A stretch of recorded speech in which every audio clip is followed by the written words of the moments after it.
बिस्मिल्लाहिर्रहमानिर्रहीम। फरमाने हज़रत अब्दुल कादिर जिलानी, हर काम में अल्लाह के हुक्म का इंतज़ार करो।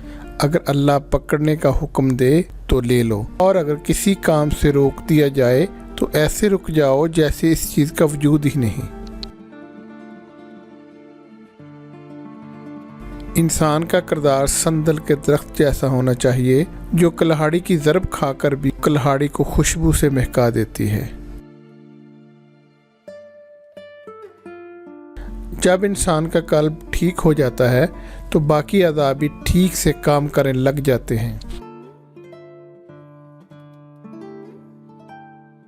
मस्कीनों को नाखुश रखकर अल्लाह को खुश रखना मुमकिन ही नहीं। अगर सीने की फराखी और दिल की खुशी चाहता है तो लोग जो कुछ तुझको कहें इसको सुन और इनकी गुफ्तगू की तरफ मुतवज्जो ना हो। क्या तू नहीं जानता कि ये दुनियादार लोग जब अपने खालिक ही से राज़ी नहीं तो इससे क्यों कर राज़ी होंगे।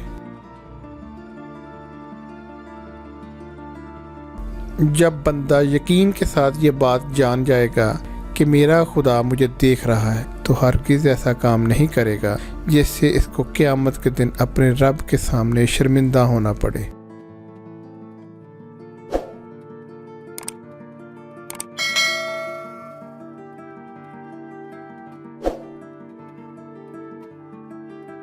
जिससे बंदगाने खुदा राज़ी हों, इससे अल्लाह भी राज़ी होगा। खालिक के करीब होना चाहता है तो मखलूक पर शफ़क़त कर। दुनियादार दुनिया के पीछे दौड़ रहे हैं और दुनिया अहले अल्लाह के पीछे।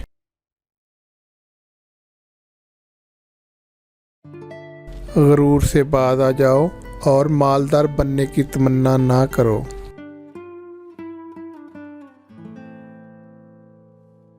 इल्म की किताब बंद कर दो और अमल की किताब खोल दो।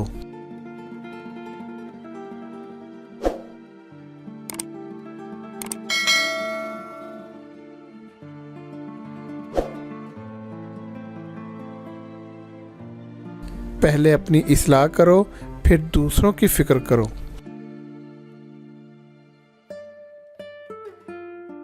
मुर्शिद की तलाश इसलिए भी ज़रूरी है कि इसकी तरबियत में रहकर इंसान ऐसी रूह हासिल कर लेता है जो दिल को ज़िंदा कर दे और मुरीद अपने रब की मार्फत हासिल कर ले।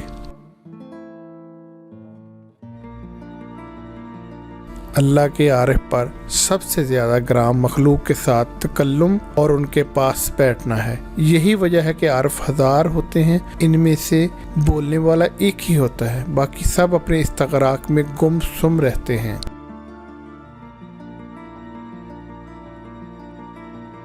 फ़कीर वो नहीं जिसके पास कुछ नहीं, बल्कि फ़कीर वो जो कुन कहे और फ़ायकून हो जाए।